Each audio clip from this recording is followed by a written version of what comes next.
உங்களுக்கு ஒன்று தெரியுமா? நீங்க லைஃப்ல இப்ப இருக்கிற நிலைமைக்கு காரணம், உங்களோட ஹார்ட் ஒர்க்கோ இல்ல உங்களோட லக்கோ இல்ல. உங்களோட மேக்னெட் தான் காரணம்னு சொல்லி, தி ஆட்டிட்யூட் இஸ் எவ்ரிதிங்ங்கிற புக்கோட ஆத்தரான ஜெஃப் கெல்லர் சொல்றாரு. அது என்ன மேக்னெட்? இதே கேள்வி தான் எனக்கும் வந்துச்சு. நான் அது என்னன்னு சொல்றேன். நம்ம எல்லாரும் நினைக்கிறோம், நம்ம லைஃப்ல நடக்கிற எல்லா விஷயத்துக்கும் காரணம் ஒரு கோஇன்சிடென்ஸ் தான்னு.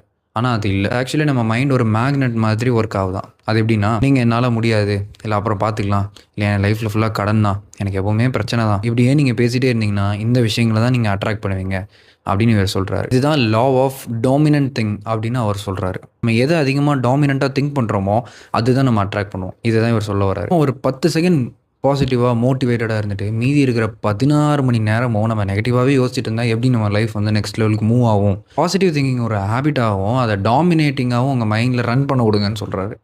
எவ்வளோ நெகட்டிவ் தாட்ஸை நம்ம மைண்டில் பயங்கரமாக ரன் பண்ண விட்றோம். ஒரு பாசிட்டிவ் திங்கை ரன் பண்ணால் தான் என்ன, அதை டாமினேட்டடாக நீங்கள் ரன் பண்ணுங்க அப்படின்னு ஒரு ஆத்தர் சொல்கிறாரு. நல்லா இருந்தது. மேக்னெட்னு சொல்ல வருது, நம்ம மைண்டை தான் மேக்னெட்னு சொல்கிறாரு. நம்ம மைண்டில் நம்ம எதை நினைக்கிறோமோ நம்ம அதை தான் ஈர்க்கப்படுவோம் அப்படின்னு சொல்ல வராரு. ஸோ அவ்வளோதான். இந்த புக் எனக்கு உண்மைக்குமே வந்து நிறைய பாசிட்டிவான விஷயங்களை கற்றுக் கொடுத்துருக்கு. நான் இந்த புக்கோட லிங்க்கை நான் வந்து கீழே கமெண்ட்டில் நான் கொடுக்குறேன். உங்களுக்கு பிடிச்சிருந்துச்சுன்னா நீங்கள் இந்த புக்கை வாங்கி கண்டிப்பாக படிங்க. நம்ம பேசலாம். உதவி வரேன். பாய்.